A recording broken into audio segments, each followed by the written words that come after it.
Very warm welcome this show. मैं हूं कामरान शाहिद। आज से लगभग कोई 70 साल पहले भारत ने जो है वो कब्जा किया पाकिस्तान के कश्मीर के ऊपर। जब ये अटैक हुआ तो कायद मोहम्मद अली जिन्ना गवर्नर जनरल थे पाकिस्तान के। उन्होंने उस वक्त के पाकिस्तान के अंग्रेज आर्मी चीफ जनरल ग्रेसी को ऑर्डर दिया कि वो हिंदुस्तान की इस अग्रेशन का जारियत का मुकाबला करें, लेकिन जनरल ग्रेसी ने इनकार कर दिया। और उसके बाद ये जो आज हमारा आज़ाद कश्मीर है, ये बेसिकली कबायलियों ने जो है वो उस हमले का जवाब दिया हिंदुस्तान के। और जितना आज़ाद कश्मीर आज हमें नज़र आ रहा है ये उस तरह हमें मिला। और उस ये जो कब्ज़ा है हिंदुस्तान का जो उन्होंने किया, उसको अब 70 साल से ऊपर गुजर चुका है। यूएन की रेजोल्यूशंस हैं पाकिस्तान के हक में, प्लेबिसिट के हक में, लेकिन उसके ऊपर अभी तक अमल नहीं हो सका। ऑब्वियसली पावर का जो पूरा प्ले है वो यूएन में भी उसी तरह जारी है जिस तरह दुनिया में हर जगह पर होता है। इसमें जरूर आगे चल के प्रोग्राम के हिस्से में बात करूंगा मैं। आज एक बड़ा अफसोसनाक वाकया हुआ टेररिज्म को लेकर। पाकिस्तान इस वक्त एक दफ़ा फिर प्रेशर में आ रहा है चारों तरफ से। एलओसी को देख लें, अगर आप पाकिस्तान के अंदर देख लें, पेशावर में मदरसे में धमाका हुआ, बच्चों समेत 8 अफराद शहीद हुए उसके अंदर। और इस धमाके से पाकिस्तान के अंदर एक दफ़ा फिर लग ऐसा रहा है कि दहशतगर्दी की खुदा खास्ता लहर जो है वो हो रही है, आ रही है। क्योंकि इतवार को कोयटा में भी एक धमाका हुआ था और धमाके के थ्रेट्स पीडीएम के जलसों को भी हैं और वैसे भी अब शुरू हो चुके हैं। इसके ऊपर मरियम नवाज साहिबा ने बड़ा इंटरेस्टिंग ट्वीट किया। उन्होंने कहा कि ऑपरेशन ज़र्ब-ए-अज़ब और रद्दल फसाद से जिस दहशतगर्दी कमर टूटी, उसी दहशतगर्दी ने आज मुसल्लत शुदा नाअहली की वजह से एक बार फिर सर उठा लिया है। मुल्क के जिम्मेदारों की तवज्जो अपनी जिम्मेदारियों के बजाय अपोजिशन को दबाने पर मरकूज हो तो मुल्क दुश्मनों की तवज्जो मुल्क का अमन बर्बाद करने पर होती है। उन्होंने सारा मलबा इमरान खान साहब पे डाल दिया। उन्होंने कहा कि बेसिकली प्राइम मिनिस्टर का फोकस क्योंकि नवाज शरीफ अपोजिशन लोगों पे है, इसलिए वो जिम्मेदारी पूरी नहीं की जा रही जो होनी चाहिए थी इस टेररिज्म को देखने के लिए, चेक करने के लिए, कंट्रोल करने के लिए। नवाज शरीफ साहब को लेकर पाकिस्तान में बहुत बड़ी डिबेट का आगाज हुआ है, ना सिर्फ उनकी तकारीर की वजह से, बल्कि प्राइम मिनिस्टर बार बार उनको मेंशन करते हैं और बार बार कहते हैं कि मैं बरतानिया जाऊंगा और वहां से जाके उनको लेकर आऊंगा।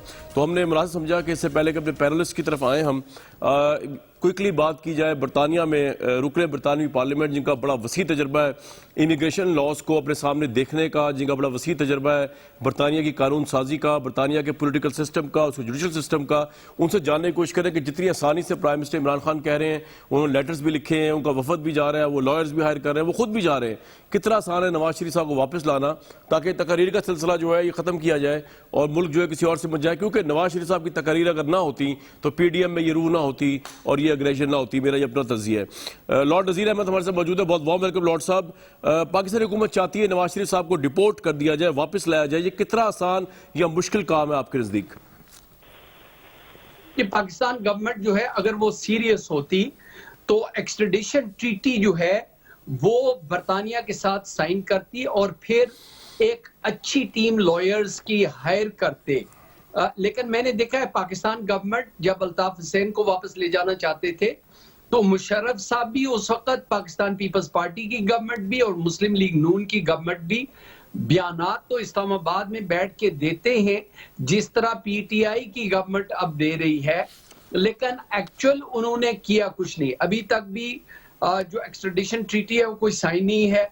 उसके बाद कोई लीगल जो है उनके पास कोई ऐसी टीम नहीं है जो ले जाने के लिए कोर्ट्स में यहाँ पे अप्लाई कर सकेंगे, क्योंकि ये यहाँ पे कोई एग्जीक्यूटिव पावर किसी के पास नहीं है कि वो उठाएंगे और उनको यहाँ से वापस ले जाएंगे, क्योंकि इनके ऑब्जेक्शन के लॉर्ड साहब, ऑब्जेक्शन के क्या ग्राउंड हो सकते हैं? ऑब्जेक्शंस के देखें बहुत सारे ऑब्जेक्शंस हो सकते हैं। एक तो ये है कि उनके साथ फेयर ट्रायल नहीं है। वो तो जो पहली ट्रायल्स हैं उसका भी यहाँ पे कोर्ट्स में वो कह सकते हैं कि वहां पे फेयर ट्रायल नहीं थी, इसलिए दूसरा उनका मेडिकल ग्राउंड्स पे, क्योंकि कोर्ट ने उनको इजाजत दी है यहाँ पे इलाज करवाने के लिए, तो वो ये कह सकते हैं कि अभी तक कोरोना की वजह से वो इलाज नहीं करवा सके।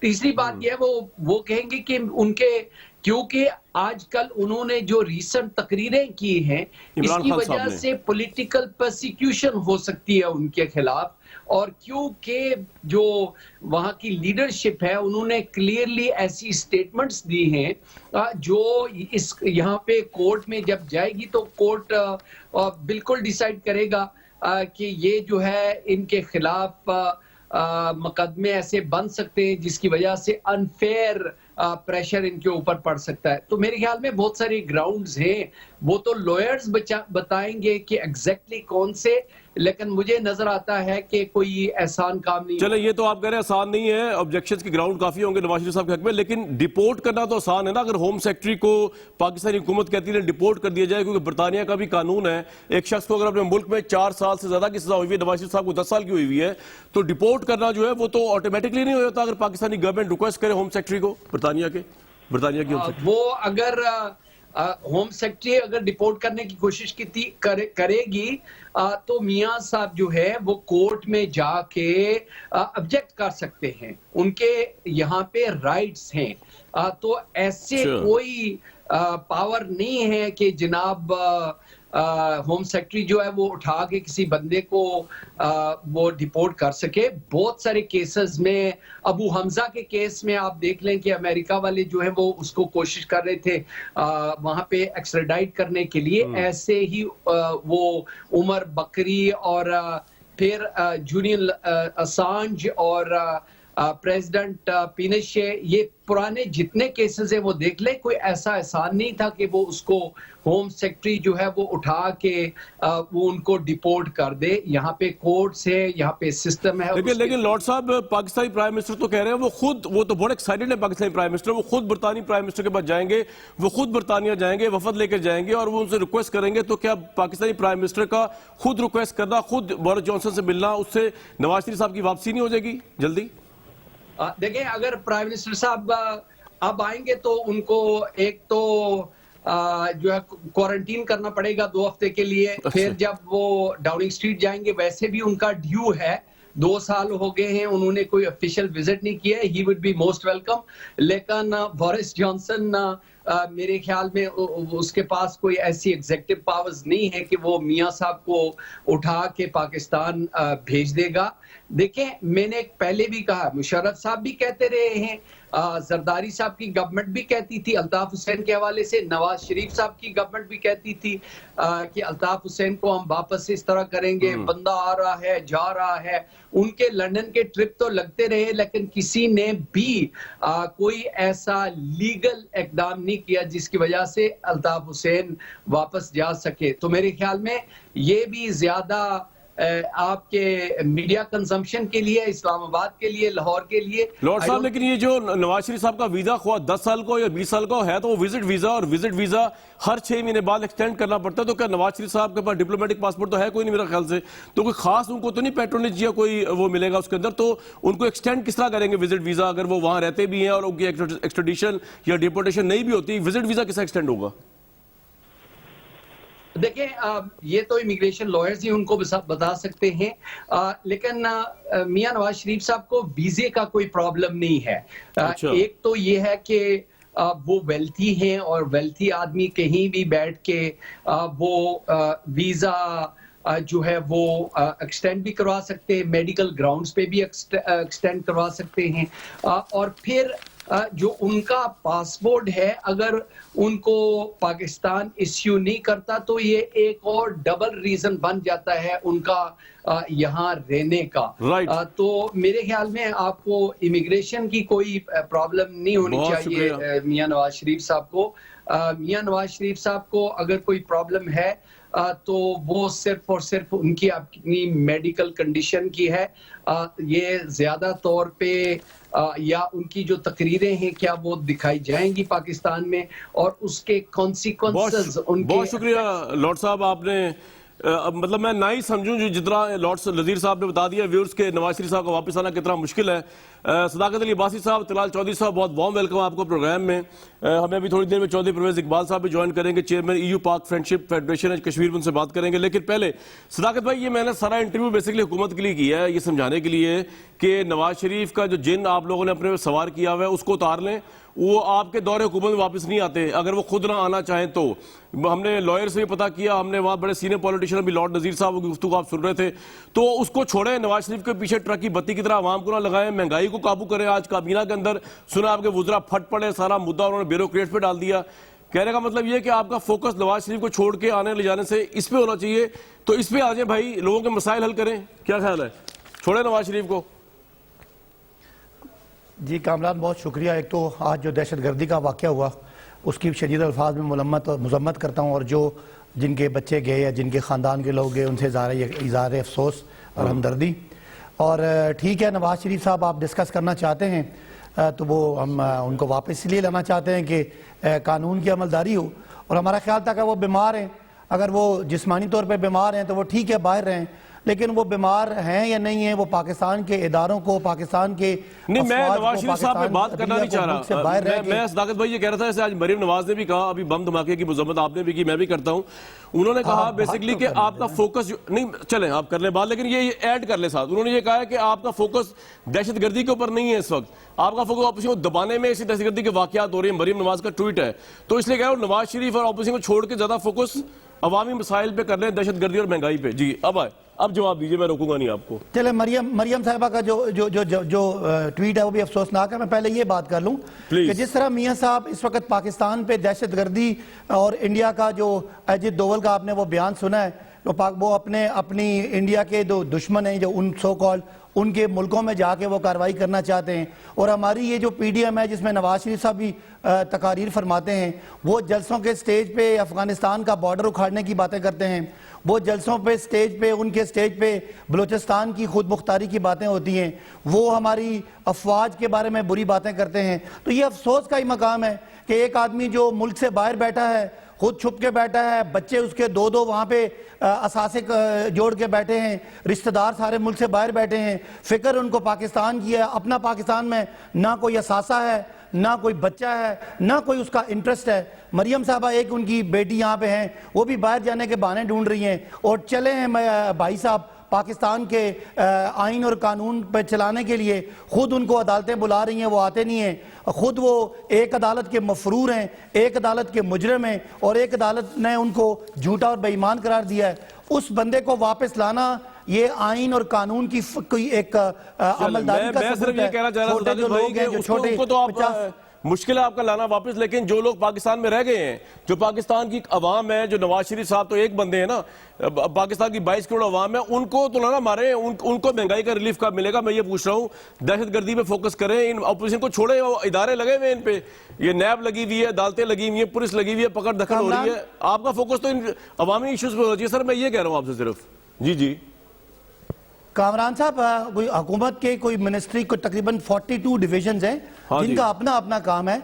महंगाई वाला भी बहुत बड़ा इशू है, उसको भी हल करना है, और उसके लिए जो उसके मुतल्लिका लोग हैं वो हर हफ्ते बैठते हैं और सुबह शाम उसको ठीक करने की कोशिश करते हैं।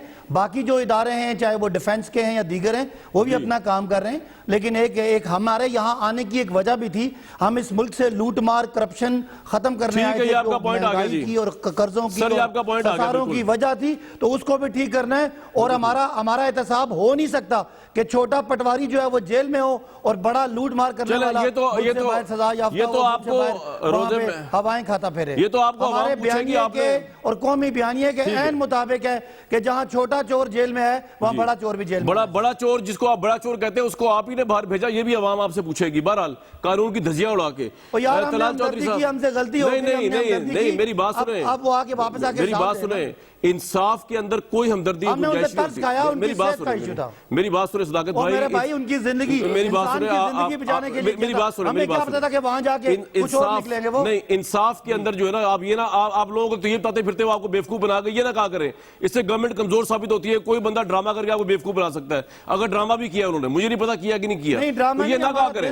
इंसानी हमदर्दी भी तो कुछ है ना। अगर आपकी इंसानी हमदर्दी तो घर में बैठे ना सर, इंसानी हमदर्दी है तो फिर ये उनकी जान को खतरा है, वो बहाने कर रहे हैं। सानिया मोटरवे के मुजरिम को भी आप छोड़ देंगे, वो भी मजलूम है, आपके दिल में हमदर्दी जाग गई। भाई हमदर्दी को घर में रखें, दिल में रखें। और सर अभी आगे आपकी भी आंखों में आंसू आ रहे थे, मेरी आंख नहीं, मेरी आंख में आंखों में आंसू, मेरी आंख में जितने भी आप मुझे प्लेटलेट्स बता रहे थे। I am not the government of the day, मेरी आंखों में हम सब परेशान थे सर, मेरी आंखों में तो अवाम को देख के भी आंसू आ रहे हैं। You know one of the Sadaqat भाई, I am one of the, जिससे सबसे ज्यादा कहा मीडिया की मैं बात कर रहा हूँ, बात तो ऑपोजिशन की बात कर रहा हूँ, हुकूमत की बात कर रहा हूँ, सुन तो सब लोगों के एक माहौल था ना भाई, इस माहौल में हमारा दिल भी पसीज गया। हमदर्दी आई है, कोई हमारी ये नाअहली तो नहीं थी ना भाईजान। नाअहली यही नाअहली है कि आपको अवाम के आंसू जो हम दिखाता है मीडिया बार बार, वो तो आपको सुनाई नहीं दे रहे। आपको नवाज शरीफ के आंसू जो अवाम ने दिखाए वो सुनाई दे रहे। आप चले बहरहाल तलाल साहब, तलाल भाई बात ये है कि आपने भी पीडीएम के, चला मुझे आगे चलने दें सर, आवाम फैसला करेगी आपने क्या किया है। तलाल साहब, पीडीएम के प्लेटफॉर्म से आपने भी हुकूमत का फोकस हटाया हुआ है, वो महंगाई पे फोकस नहीं कर पा रही, वो लॉ एंड ऑर्डर फोकस नहीं कर पा रही। जब आप जलसों का प्रेशर रखेंगे, तकारीर का प्रेशर रखेंगे, तो वो आपको डील करेंगे या अवाम को रिलीफ देंगे? आप भी बराबर के मुजरिम है, सारे गवर्नमेंट तो है ही मुजरिम, आप भी मुजरिम है अवाम के। जी बहुत शुक्रिया कामरान शाहिद साहब। सबसे पहले तो मैं मियां नवाज शरीफ साहब पर जो आपने बात की है मैं उस पर थोड़ा कमेंट कर दूं। देखिए कामरान शाहिद साहब, जो यूके है वो एक आज़ाद मुल्क है, वहाँ अदारे भी बड़े आज़ाद हैं, वहां पर कोई स्टेट विद इन स्टेट और state over the above the state नहीं होती। वहां ऐसा कोई बंदा नहीं कि जिसको मर्जी उठाएं और बाहर कहीं फेंक दें या कहीं बेच आएं या किसी को दे दें। वहां एक कानून है। वहां पर देखिए ना, जब ये जाएंगे तो वो वहां पर इंटेलिजेंस एजेंसियां जजों की वीडियो बनाकर ब्लैकमेल करके फैसले नहीं लेती, वहां वो अपना काम करती हैं। वहां पर जो चीफ जस्टिस है वो साकिब निसार नहीं होता, वहां चीफ जस्टिस होता है। वहां पर ये इस तरह नहीं होता कि व्हाट्सएप पे जेआईटी बन रही हो और अपनी मर्जी के फैसले हो रहे हो। तो ये सारा कुछ जो है ये यहां होता है। वहां पर ये जाएंगे और वहां पर हम तो चाहेंगे कि ये इस तरह जाएं ताकि इंटरनेशनली भी पता चले कि वो जुल्म, वो ज्यादती इस मुल्क में हो क्या रही है। तो आगे ये इनकी जो बड़के हैं, यानी कश्मीर के लिए ये किसी के पास नहीं गए, नवाज शरीफ लाने के लिए ये चले जाएंगे। यानी सऊदी अरब इनको मुंह नहीं लगाता पाकिस्तान से तलकात के लिए, लेकिन नवाज शरीफ लाने के लिए ये कहते हैं हम सब कुछ करेंगे। बाकी रही बात आपने अभी कई फोकस की कि पीडीएम ये क्यों कर रही है। पीडीएम ने बहुत वक्त दिया है इस हुकूमत को, जाली होने के बावजूद अब ये एक्सपोज हो गए। अब अगर हम मजीद इन्हें वक्त देंगे तो ये महंगाई इनसे काबू हो ही नहीं सकती, इनमें अहलियत ही नहीं है। क्या पंजाब बुजदार चलाएगा? वो इमरान खान जिसका ना अपना वजीर दाखिला है, ना वजीर खजाना है, ना अपनी कोई पॉलिसी है, ना अपना कोई अहलियत है। मुझे ये बताएं कि 70 साल में चीनी 55 रुपए की हुई और 2 साल में ये 110 की हुई। 70 साल में आटा 35 का हुआ और 2 साल में ये 75 रुपए का हुआ। सो ये इतने नालायक नायल हैं कि मजीद इन्हें वक्त नहीं दिया जा सकता और ऊपर से जाली भी हैं। सो हमारा फोकस बड़ा क्लियर है। तलाल भाई, आज कैबिनेट में प्राइम मिनिस्टर ने कहा है कि महंगाई कंट्रोल होने तक वो चैन से नहीं बैठेंगे, और उन्होंने यकीन दहानी कराई कौम को और काबीना को कि वो चैन से नहीं बैठेंगे। तो आप थोड़ा टाइम दें उनको और जलसों का प्रेशर कम करें जरा। ओ भाई बात सुने, मुझे ये बताइए कि ये कोई 12वीं 15वीं दफा नोटिस लिया होगा खान साहब ने कि भी वो अब चैन से नहीं बैठेंगे महंगाई। और मुझे बताएं, चीनी जो है वो 55 से 110 हो गई है और आटा 35 से वो 75 रुपए का है। दवाइयां 400% महंगी हैं। उसके बाद मुझे ये बताइए कौन सी चीज इस मुल्क में सस्ती है? और बात ये है कि ये सिर्फ नोटिस और मैंने कह दिया और मैंने कर लिया या मेरा टाइगर फोर्स करेगी, और ये इनके बस की बात ही नहीं है। ये मुल्क ये नहीं चला सकते, ये नालायक हैं, ना अहल हैं और ऊपर से जाली हैं। सो बात बड़ी क्लैरिटी के साथ मैं आपको कह दूं, इमरान खान और इनके हवारी मुल्क डुबो सकते हैं, चला नहीं सकते। गरीब की रोटी से लेके कश्मीर तक इनसे कुछ नहीं संभला। मुझे एक बात बताइए तलाल साहब, मुझे एक बात बताइए, आप कह रहे हैं जी मजीद इन्हें वक्त नहीं दिया सकता। भाई आप लोग कौन है? मतलब या तो मतलब आप लोगों के पास तो राइट नहीं है कि उनको रोक रहे हैं। इनको 5 साल का अवाम ने मैंडेट दिया। मौलाना फजल रहमान कह रहे हैं दिसंबर से हुकूमत खत्म हो जाएगी। मेंगल साहब आज मरियम नवाज साहबा को मिले, वो कह रहे हैं जी इस हुकूमत से फौरी निजात ही, फौरन जो है वही तरीका इस मुल्क को तबाही से। मतलब आपके पास क्या तरीकाकार है कानूनी तरीके से हुकूमत को गिराने का? पार्लियामेंट के अंदर आप चेंज ला नहीं सकते, वोट ऑफ नो कॉन्फिडेंस आप ला नहीं सकते, सदर मुमलिकत जो है उनके पास भी इस तरह कोई इख्तियार नहीं है। तो आप किस तरह की चेंज लाएंगे और क्या मैंडेट है आपके पास इस हुकूमत को वक्त से पहले चेंज करने का? सबसे पहले तो हम पाकिस्तानी हैं और पाकिस्तान की वो बड़ी पार्टियां हैं जिनके पास 70% तकरीबन 65% वोट इन पार्टियों को मिला है जो आज पीडीएम में है। अगली बात यह है कि हम जो भी करेंगे आईनी तरीके से करेंगे। एक हुकूमत पंजाब में 1 वोट से कायम है और वफाक में 4 वोटों से। सो ये गिरते हुए 1 मिनट नहीं लगेगा और हम अवामी प्रेशर बिल्ड करेंगे और आपको ये पूरी इमारत गिरती हुई नजर आएगी। इनको जिनकी सपोर्ट है ना जी, जिनसे जो मियां नवाज शरीफ कहते हैं कि खान साहब आपसे हमारा मुकाबला ही नहीं है, बच्चों का खेल नहीं है, आप बाहर हो जाएं, हम आपके बड़ों से लड़ रहे हैं। हम इनके बड़ों को समझा दिया है, हमने बड़ा क्लैरिटी से अब कह दिया नाम लेके कि भाई मेरे अब हम इससे आगे जाएंगे, पीछे नहीं हटेंगे।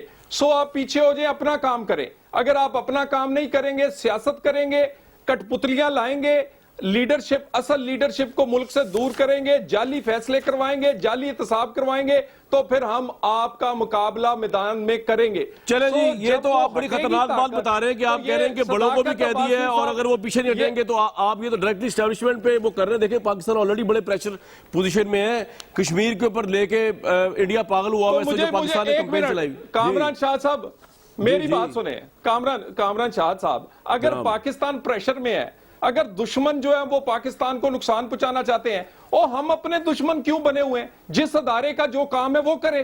चले आप इसमें मैं जजों बात की करता हूँ, एक वीडियो ब्रेक। बना ब्लैकमेल ना करें। चले, एक मेरी ब्रेक। बात सुने, जी, मेरी जी, बात सुने ना। जी, जी। आप अगर दहशतगर्दों का पीछा करें तो अच्छा, मैं एक आपको एग्जांपल देता हूं ऑन एयर। मैं 4 दिन पहले लाहौर था, मैं और जुबैर साहब और मैं खाने पे गए। एक गाड़ी ने हमारा पीछा किया, हमारी तस्वीरें खींची, और वो गाड़ी लगातार हमें, वो और मोटरसाइकिल पीछा करते रहे। हमने उनसे पूछा, वो कहते जी हमारी ड्यूटी लगी हुई है, यानी हम कुलभूषण यादव है। और हमारा पीछा करने की बजाय आप पीछा कर, 1 मिनट, आप पेशावर में वो दहशतगर्दों का पीछा करते हैं। और मैं आपको बता रहा हूं, मैं आपको रेस्टोरेंट बताऊंगा, उसकी मूवियां बनी हुई हैं, वहां सीसीटीवी लगे हुए थे। मेरी बात को गलत साबित करे, मैं दुश्मन हूं इस मुल्क का, मेरा पीछा कर रहे हैं। पॉइंट आ गया जी आपका, पॉइंट आ गया जी आपका पीछा। अगर ये दहशतगर्दों का पीछा करे तो ज्यादा बेहतर था। राइट भाई, आपका पीछा हो सकता है, आपकी प्रोटेक्शन गिरी कर रहे हो, आप गलत हाथों में ना चले जाएं तलाल भाई।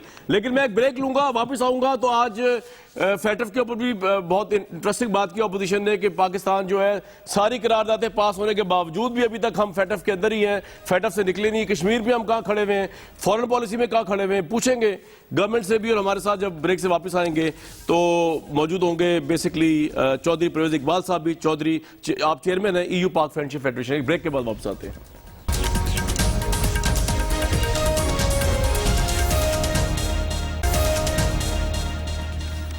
सुधाकर साहब, तलाल साहब कंप्लेंट कर रहे हैं कि फोकस आपका किसी और तरफ है, हुकूमती मशीनरी का। आपने मोटरसाइकिलों पे इनके पीछे बंदे लगाए हुए हैं लाहौर में, रात को ये कहां कहां खाने खा रहे हैं, कहां उठ रहे हैं, कहां बैठ रहे हैं, तलाल साहब और जुबैर साहब। फोकस किधर है मेरे भाई आपकी गवर्नमेंट का? इतने इंपॉर्टेंट लोग हैं, इनके पीछे आपने पूरी हो सकता है पुलिस लगाई हुई है। तलाल साहब की काफी जाती मुखालफतें भी हैं, दुश्मनियां भी हैं। हो सकता है कोई इनके अपने बंदे हों। मैं इनको रिक्वेस्ट करूंगा कि आपसे तो कोई लड़ाई झगड़ा भी हुआ है, जुबैर साहब शरीफ आदमी है, असद साहब के भाई है, उनको बचाइएगा। बाकी जो इन्होंने बात की, कानून, यूके का कानून बड़ा अच्छा है और बड़ी तारीफ की यूके के रियासत की और कानून की। यार मैंने गलत करने दो सर, आप साहब एक बात सुन लें, एक सेकंड यार, मैं क्या हो सकता है, आपकी कोई हिफाजत कर रहे हो ना, क्या हो? सुनने चले, तलाल साहब की बात सुन ले। नहीं, मैं आपकी इतला के लिए, आपने क्योंकि कहा है कि जुबैर साहब जो है असद उमर के भाई हैं। जुबैर साहब जब लाहौर आते हैं, एक गाड़ी, उसकी वीडियो भी मौजूद है, एक मोटरसाइकिल लगातार उनका पीछा करता है। जिस घर में वो ठहरते हैं वहां कोई खतून आए, मर्द आए, उनकी इंक्वायरी करता है। वहां जो उनकी बच्चियां, उनसे पूछकर आप उनको साथ ना लेके जाया करें ना, आपके जाती झगड़े काफी सारे ना, इसलिए कह रहा हूं। मेरी बात सुने ना, बात सुन ले सदाकत साहब, ये बड़ी सीरियस बात है। देखिए मेरी बात सुने, आप किसी के घर ठहरे हुए हैं जैसे जुबैर साहब ठहरते हैं, ये बड़ी गैर मुनासिब बात है यार। वो कोई दहशतगर्द नहीं है, नहीं, वो मैं नहीं, पाकिस्तानी आप है, इसको किसी साबित जगह पे वर्कर कोई कंप्लेंट करें ना। अच्छा, होगी ये बात, अब मुझे अगली बात करने ये बात होगी। ये इंतहाई नहीं, ये इंतहाई सीरियस बात है। और मैं भी उनके साथ था, और एक MNA हमारे साथ था जो आपका कुलीग है। आप FIR दर्ज कराएं, मैं आपके साथ हूं कि इंटेलिजेंस एजेंसियां हमारा पीछा करें। आप जरा सुन लें सुधाकर साहब जी, ये आपने जो यूके के कवानीन की तारीफ की है, बड़ी अच्छी बात है, आपको बड़ा पसंद है। वहां पे एक स्टोरी आई थी, पेंट हाउस पायरेट्स, उसका भी चेक कर लें, वो उसी मुल्क में आई थी। और वहां पे एक आदमी है साफी नुमा, एक आदमी है डेविड रोज, जो रोज आपको झुकते मारता है कि आपने करप्शन के पैसे किए हैं, उसके भी कोई केस करा दे। हाँ, वो जलजला सैलाब के पैसों की बात करता है और रोज झुकते मारता है। मुझे शहबाज शरीफ साहब से हमदर्दी है, तो उसी कानून के तहत साफी है, साफी नुमा कोई लफ्ज नहीं करवा लें। हाँ जी, चले आगे चला काफी है, मेरा मतलब कोई इस तरह का शायद वो ब्लॉगर है कोई, मेरा ख्याल चलें, ब्लॉगर है, इसलिए मैंने साफी नुमा का। फिर आपने कहा कि 70 सालों में चीनी की कीमत 35 रुपए थी और 5 सालों में 2 सालों में वो हो गई 70 होगी। मेरे भाई 60 सालों 65 सालों में कर्जा 5000 था और आपके 2 अदवार में 10 सालों में वो। मैं आपसे कुछ और सवाल पूछना चाह रहा हूँ, मेरी बात सुने, मैं कुछ और पूछ रहा हूँ, फॉरेन पॉलिसी पे है ना, मैं आ रहा हूँ कश्मीर पे आ रहा हूँ। हाँ जी, फोकस आपका जो है अब कश्मीर में, आप मुझे बताइए इंटरनेशनली आपने क्या किया अभी तक, जरा मुझे अपनी परफॉर्मेंस बता दें क्या है, सिवाय तकरीर करने के, इसके अलावा क्या किया जी, बताएं जरा।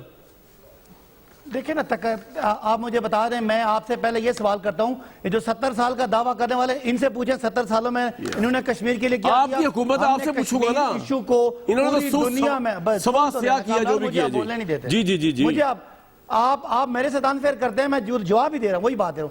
हमने अपने 2 सालों में इमरान खान ने अपने आप को कश्मीर का सफीर डिक्लेयर किया, दुनिया के बड़े बड़े फोरम पे कश्मीर का तज़किरा आया, यूनाइटेड नेशन में कश्मीर की बात हुई, इंडिया के जो अट्रॉसिटीज हैं उनके बारे में आपकी बड़ी बड़ी जो इंटरनेशनल ऑर्गेनाइजेशन हैं, ह्यूमन राइट्स है, उन सब ने बात की। इससे पहले तो इस तरह का कुछ नहीं हुआ। बाकी जो इंडिया कर रहा है और उसका तो यानी मोदी का जो नैरेटिव है वो पूरी दुनिया में इमरान खान की वजह से हाईलाइट हो रहा है। और इसके अलावा कश्मीर पे क्या हो सकता है, मेरा सवाल काउंटर का है। ये नवाज शरीफ साहब जो बड़े हीरो बन के लंदन से तकरीरें करते हैं, उनकी मुझे एक अचीवमेंट बता दें। जरदारी साहब, बिलावल साहब, मोहतरमा, उनके सारे दौर में सिवाय बोर्ड उतारने के, सिवाय कश्मीर का, ठीक है सर, ये पॉइंट आ गया आपका। तो उनको अब मुझे जरा पगड़ियां चौधरी साहब को लेने दें बीच में, ये आम भेजने के रेलेवेंट है इस हवाले से, सुने ना। और वो सर आपका पॉइंट आ गया सारा कि मोदी को ये कर दिया, वो कर दिया, नवाज शरीफ बिछ के गद्दारी कर दी, वॉट एवर योर आपका बयानिया है, सही है, ये गलत है।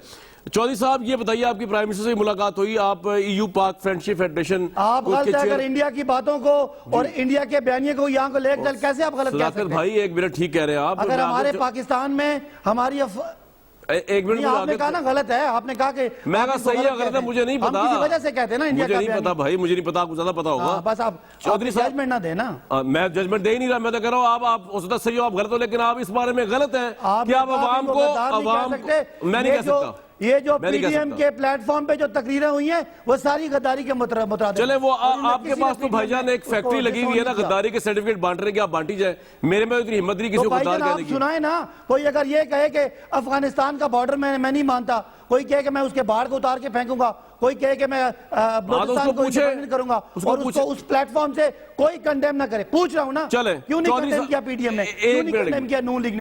एक मिनट, चौधरी साहब भी पूछेंगे इनसे क्यों नहीं कंडेम किया नून लीग।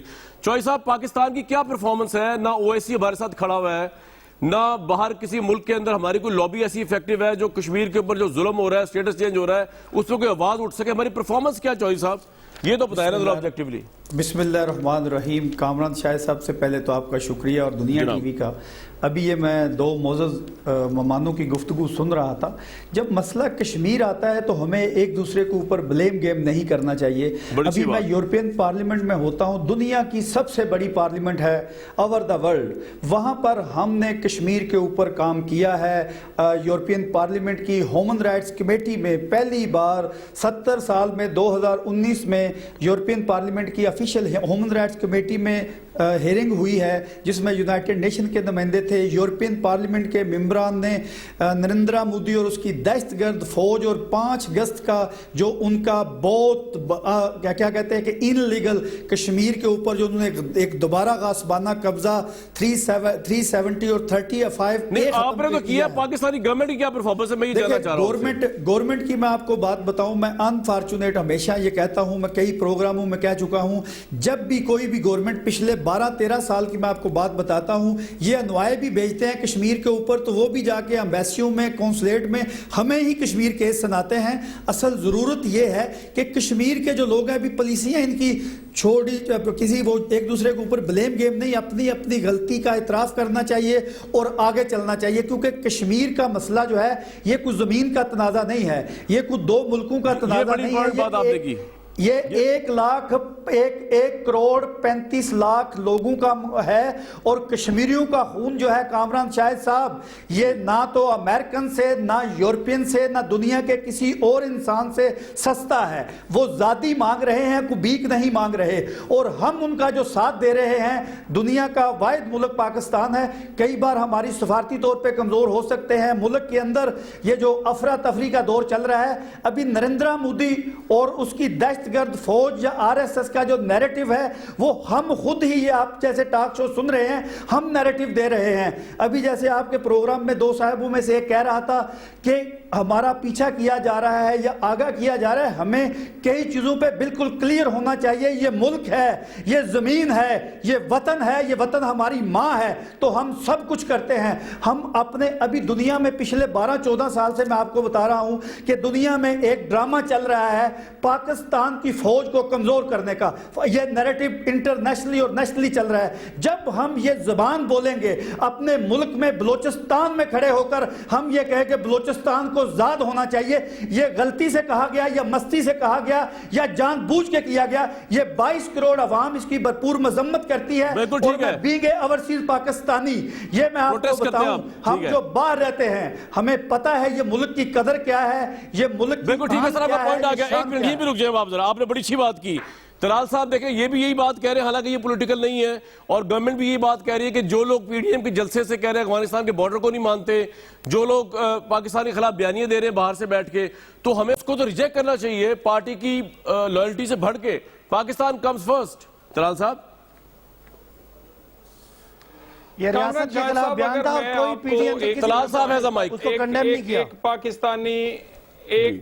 एक पाकिस्तानी के तौर पर अगर मैं आपको चंद सवाल पूछूं और मैं कहूं कि एक पाकिस्तानी के तौर पर, और पीडीएम में 65% वो पार्टियां शामिल हैं जिन्होंने वोट लिया है, 65% इस मुल्क का। सो अगर वो इसराइल के, भारत के एजेंट हैं तो 65% तो वो हो गए, बाकी तो 30-35% बचते हैं। उसके अलावा मैं आपसे सवाल पूछूं कि एज ए पाकिस्तानी, क्या मुल्क में मार्शल लॉ नहीं लगे? किसने लगाए थे? सजा क्यों नहीं हुई? क्या मुल्क में पीसीओ के हलफ नहीं होते रहे? किसने उठाए थे? सजा क्यों नहीं होती? क्या जज ब्लैकमेल नहीं होते रहे? क्या अदारे? तलाल भाई, इस वक्त तो कोई मार्शल लॉ नहीं ना है। मैं अपने मुल्क की, मेरी बात सुन ले, मेरी बात सुन लेना, मैं अपने मुल्क की बेहतरी की बात कर रहा हूं। अगर मैं ये कह रहा हूं कि मेरा मोहम्मद जुबैर का पीछा किया जाता था, मैं उनके साथ था, तो मैं मुल्क की बेहतरी की बात करता हूं। अगर दहशतगर्दों का पीछा करते तो पेशावर धमाका ना होता। मोहम्मद जुबैर ने क्या कर लेना है? तलाल चौधरी क्या कर लेगा? कोई सियासी तकरीर कर लेगा, कोई मीटिंग। तलाल साहब, मुझे ब्रेक के लिए कहा जा रहा है, ब्रेक के बाद आप कंटिन्यू करेंगे, आप ब्रेक के बाद कंटिन्यू कीजिएगा, मैं एक ब्रेक लूंगा जी।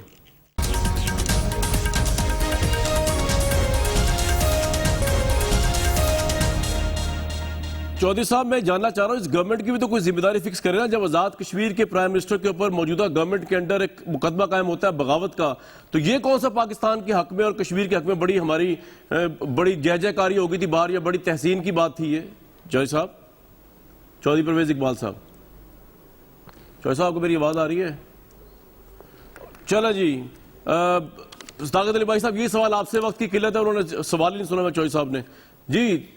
कौन सी हमारी इतनी, सदाकत साहब आपसे सवाल है मेरा ये। जी जी, मैं कह रहा हूं ये जो किसी के पीछे अगर कोई पुलिस लग गई है, कोई एजेंसी लग गई, ये बड़ा छोटा इशू है। कौमी इश्यूज बहुत बड़े हैं और इस वक्त हमें पाकिस्तान को इत्तेहाद और इत्तेफाक की जरूरत है, और एपीडीएम को हुकूमत में और रियासत में फर्क समझने की जरूरत है। हुकूमत के खिलाफ जरूर जो मर्जी बोले, लेकिन जब आप रियासती पिलर्स को, रियासती इदारों को कमजोर करेंगे और वो बातें करेंगे जो हमारे दुश्मन का इस वक्त बयानिया और जो हमें हर तरह से वो हमें हमारे सर पे चढ़ा हुआ है, तो वो मेरा नहीं ख्याल कि इससे पाकिस्तान में ठीक है। तलाल साहब, और मैं दोबारा मकबूलियत में भी कमी होगी आपके, तो आप इसमें तो कंडेम करें। जो बलोचिस्तान आजादी की बातें हो रही है, अफगानिस्तान बॉर्डर खत्म करने की बातें हो रही है, ये तो पीडीएम का मतमा नजर नहीं होना चाहिए। कामरान शाहिद साहब, जो मियां नवाज शरीफ ने बात की है, अगर वो बात हम नहीं करेंगे, अगर उस सच पे कायम नहीं रहेंगे, लोग हमें वोट नहीं देंगे।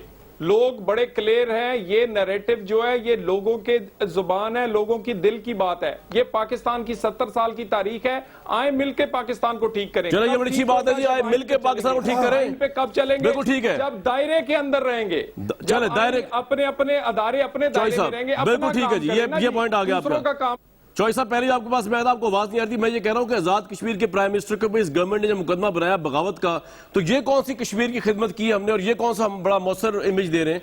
इस पे आपने प्राइम मिनिस्टर से बात नहीं की जब आप मुलाकात हुई आपकी उनसे? हुकूमत ने नहीं मुलाकात में मैं आपको बताऊं, कामरान शाहिद साहब अभी ये जैसे मुझसे पहले मोहतरम कह रहे थे कि मियां नवाज शरीफ का नैरेटिव जो है वो कौम पसंद कर रही है, ये मुझे बताएं कौन से मजहब माशरे में हमारे, मेरा, आपका और हमारा 3 बार वजीर आजम रहने वाला इस मुल्क का बंदा जो है वो इंटरनेशनली और नेशनली ये बैठकर अपने आर्मी चीफ का या DGISI का बार बार नाम ले रहा है? क्या इससे लोग वोट दे रहे हैं? ये लोगों के अंदर जाके देखें, ये अवाम के अंदर जाके देखें, ये 10, 20, 50 हजार 22 मेरा करोड़ ख्याल है आप किसी दिन जमा करके तशरीफ ले आए पाकिस्तान और आके देख लेंगे इस वक्त भाई देख तलाल साहब आप क्या कह रहे हैं? बिल्कुल तलाल साहब, मैं आपको तलाल साहब उनको बात करने दें। अगर आपने कोई बात न्यूट्रल करनी है तो करें, समझ आई ना? हम पाकिस्तानी बहुत ज्यादा बड़े हैं आपसे, ज्यादा हमें पता है, और आए इस ग्राउंड पे। हम मुल्क को बेहतरी की तरफ लेके जाना चाहते हैं, हम मुल्क को टूटता हुआ नहीं देख सकते, हम मुल्क को दहशतगर्दी में नहीं देख सकते। ठीक है चौधरी साहब, लास्ट कमेंट को आपने देना हो। देख सकते चौधरी साहब की रोटी अभी ये है कि रोटी जाती हुई देख सकते, कमाल करते हैं। भाई ये बात आप छोड़े कि आप बड़े पाकिस्तानी हैं, मैं छोटा पाकिस्तानी हूं, मुझे पता है मैं कौन हूं। अल्हम्दुलिल्लाह मुझे सबद अलाली परचम के ऊपर फख्र है। पाकिस्तान की किसी सियासी जमात से मेरा कोई तल्लुक नहीं है। कामरान शाह साहब ने कहा वजीर आजम आजाद कश्मीर के ऊपर जो इन्होंने गद्दारी का मुकदमा किया, मैं उसकी भरपूर मजम्मत करता हूं। बड़ा शुक्रिया जी। चीजों से परहेज मैं करना सिर्फ ये कहूंगा कि हम सब पाकिस्तानी हैं और सदाकत भाई को भी कहूंगा सर्टिफिकेट बांटने के लिए जो है वो हमें नहीं जाना चाहिए गद्दारी के। सब पाकिस्तानी हैं, सब अवाम का वोट लेके आए हुए, लेकिन ऑब्वियसली फौज की इज्जत, फौज के इदारे की इज्जत और ISI की इज्जत करना भी हमारे लिए उतना ही इंपॉर्टेंट है जितना पाकिस्तान की सैंक्टिटी को। ये इदारे पाकिस्तान की सैंक्टिटी को, उसकी यूनिटी को डिफाइन भी करते हैं और रिप्रेजेंट भी करते हैं। मुझे दीजिए कल तक इजाजत।